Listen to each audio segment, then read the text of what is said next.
Hello friends, I'm Dr. Preeti, consultant Aishwarya Fertility Center, Malapet branch. Today we are going to discuss one very important topic, why IVF is advised in patients of low AMH.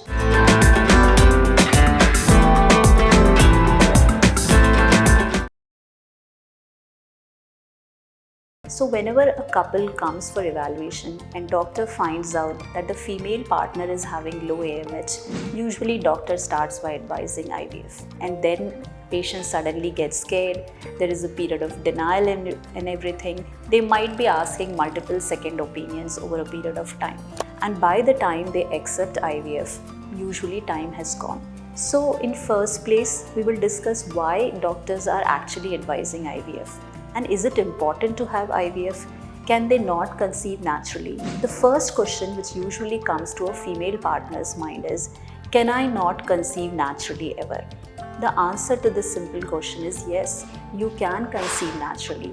But do you have that enough time frame to conceive naturally? Second, if at all I'll conceive naturally, at what time I can conceive? What is the time I can take to conceive naturally? Now this depends on your AMH level, and the decision to go for IVF depends upon how severely less is your AMH. If you are in moderate group, then probably you can take few cycles.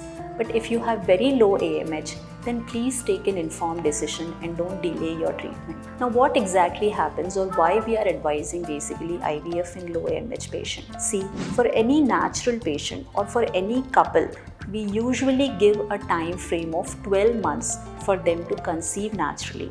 And any investigation or evaluation of couple starts only after completing 12 months. Remember that in one menstrual cycle, the chance of conception is only 6 to 7%. And in low AMH patients, this chance might drop down to 3 to 4% because of decreasing quantity as well as quality of oocyte of low AMH patients. Now, what happens when there is a chance of only 6 to 7% in one particular cycle? Obviously, you cannot conceive in every single cycle. The chance of conception cumulatively over 11 to 12 months or over 1 year duration is around 70 to 80%. That's when the doctor starts evaluating a couple after 12 months if they don't conceive. Now, this chance in low AMH patient is hardly 3 to 4%. And most importantly, they do not have that enough time of 12 months or 1 year to wait and try naturally, because after 1 year, the AMH will even decrease down and the process of IVF will become more difficult. So how much time they can take? As I told you, depends on your AMH level. But take an informed decision. There is no force on IVF. You should just know what happens if you don't go for IVF and if you don't conceive naturally in this particular duration. So take your informed decision. If you're okay to go for natural conception, at least you can little bit support it with doing an IUI, or else just doing a follicular study and plannedly meeting or doing a planned intercourse.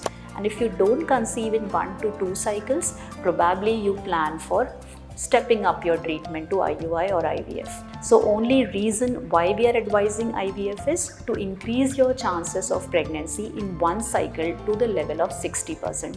Because if you keep on trying naturally, your chance will be only 3 to 4%. And if some particular duration has crossed like 1 year or 2 years, your AMH is even going to drop down further. And that time IVF is also difficult. Also, the worst thing is you have to opt for third-party reproduction or donor oocytes that time. So take your decision well. This is all for today. Thank you.